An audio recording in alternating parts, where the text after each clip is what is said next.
जय महादेव, जय महाकाल। मैं सभी मित्रों को आज एक बहुत अजीब और अद्भुत आपको बात बताने वाला हूँ कि ये जो मेरे पास में आप देख रहे हैं, ये श्वेतार्क गणपति है। और श्वेतार्क जो पेड़ होता है, ये कम से कम 10 साल पुराना जब पेड़ होता है, उसमें जाके कोई 500 पेड़ जब आप खंगालेंगे तो किसी एक पेड़ में जाकर के गणपति बन करके तैयार होते हैं। ये नेचुरल होते हैं, प्राकृतिक होते हैं, किसी प्रकार से कहीं भी कोई इंसान का इसमें कोई रोल नहीं होता, कोई डिजाइन नहीं होती, कोई कुछ नहीं। ये श्वेतार्क गणपति की जड़ है जो यहाँ से प्रारंभ होती है और यहाँ तक ये पूरी चलती है। और इस पूरे गणपति में आप एक चीज आपको मैं बहुत बारीकी से बताना चाहूंगा कि आप देखेंगे कि यहाँ आपको कैसे अंदाजा लगेगा। ये आप देख रहे हैं बिल्कुल गणेश जी का हेड, सिर अपन कह सकते हैं, ये सिर है। और ये गणेश जी की अपनी एक जिस वजह से, सूंड की वजह से जाने जाते हैं गणेश जी, ये है। और खास बात एक आप देखेंगे कि ये अघोर गणपति के रूप में, अघोर यानी बाएं तरफ इनकी जा रही है और यहाँ से ये जो सूंड जो जा रही है वो ऑटोमेटिक ऐसे घूम रही है और यहाँ पर आकर के जैसे मोदक का भोग लगता है उस तरीके से है। दूसरा आप देखेंगे कि गणेश जी के ये दोनों नेत्र आपको यहाँ पे नजर आ जाएंगे, बिल्कुल यहाँ पे ये त्रिपुंड का भाव आ जाएगा, इस तरीके से आप ये देख पाएंगे। फिर ये जो गणपति है वो एक दंत गणपति है। आपको ये बहुत खास बात समझनी पड़ेगी। एक दंत का मतलब होता है कि उनके एक जो दांत है, तो आप देखेंगे सूंड की बगल में से ये दंत निकला हुआ है और ये एक दंत का गणपति है। तो ये एक श्वेतार्क गणपति कम से कम जब आप 10 साल 500 पेड़ों पे जब नजर रखेंगे तब जाके किसी एक में मिलता है और ये बड़े भाग्य से मिलता है। अगर आज अपन इस गणपति को इंटरनेशनल मार्केटिंग में देखते हैं तो 20 से 25 लाख रुपया इसमें खत्म हो जाता है, तब जाके हमें कहीं मिलता है। बाकी इंडियन मार्केट में भी अगर देखें तो 2-2.5-3 लाख से कम का ये नहीं मिलता है, और वो भी ओरिजिनल श्वेतार्क, जिसका आप कैसी भी, अब जैसे ये अपने पास, इसको किसी भी लैब में आप चेक कराइए, चैलेंज है कि श्वेतार्क गणपति ही है। कहीं पे भी आप चेक कराएंगे, कहीं पे भी, तो ये आपको मिल जाएगा। इसकी प्रतिष्ठा होली के दिन अघोर गणपति के रूप में किया जाएगा।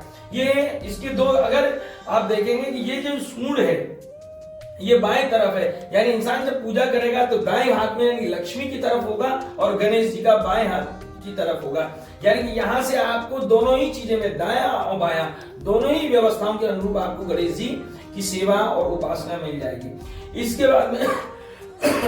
बाद में जब आप ये स्थापना कर लेंगे गणेश जी का पूरा, आप इसका पूरा स्थापना कर लेंगे तो ये 8 प्रकार की रिद्धि सिद्धि देने वाला। तो खास बात आपको बहुत अच्छी मैं आपको बताऊं कि मात्र 7 डेज, 7 दिन इसकी प्रतिष्ठा और पूजा होने के बाद में 8वें दिन पे आप जो जब जहां चाहेंगे, जिस काम के लिए आप कहेंगे वो काम इनका ये कर देते हैं। ये बहुत प्रमाणित बात है, ग्रंथों की बात मैं आपको बता रहा हूं, बहुत प्रमाणित। लेकिन इसका एक प्रॉपर एक विधान है, एक कंप्लीट विधान है।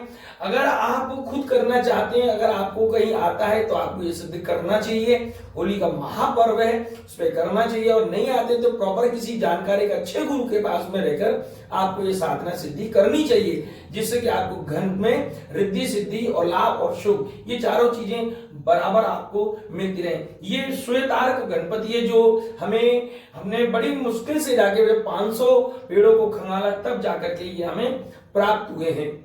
और श्वेतार्क गणपति के बारे में अगर आप लोग अधिक जानना चाहते हैं और आपको अगर रुचि है कि हम इसके विषय में और जानना चाहते हैं, इसको कैसे सिद्ध किया जाता है, कैसे विधान इसका होता है, तो मैं आपसे यही कहूंगा कि आप हमारे नीचे कमेंट बॉक्स में आकर के आप अपना कमेंट करें, तो इसका बारे में मैं आपको बताऊंगा। और अगर आपको ये वीडियो अच्छी लग रही है तो इसे लाइक, शेयर और सब्सक्राइब करें। और तंत्र के बारे में अधिक और कुछ जानने की इच्छा हो तो भी आप हमसे संपर्क कर सकते हैं। दूसरा, मैं आपको एक छोटी सी जानकारी और दे देता हूं कि होली के दिन हम लोग एक दिन के मंत्र सिद्धि साधना जागरण करा रहे हैं। जो एक ही दिन में मंत्र सिद्ध होगा उसका रजिस्ट्रेशन प्रारंभ हो चुका है। और वो जो साधना है वो महाकाली की है, महाभैरव की है, उसके बाद में मेलड़ी माता, नाहर सिंह वीर और सैयद कमाल खान, इन 5 की साधनाएं होंगी जो एक ही दिन में सिद्ध होंगी और आपके साथ में बड़े बड़े चमत्कार ये आपको करके देंगे। इसका रजिस्ट्रेशन प्रारंभ हो चुका है। तो आप लोग अधिक जो भी सीखने के लिए तैयार हैं साधक साधिकाएं, वो अपना रजिस्ट्रेशन जल्दी से जल्दी कराएं और इस साधनाओं को करके जगत का कल्याण करें और अपना भी कल्याण करें। हर हर महादेव, जय महाकाल।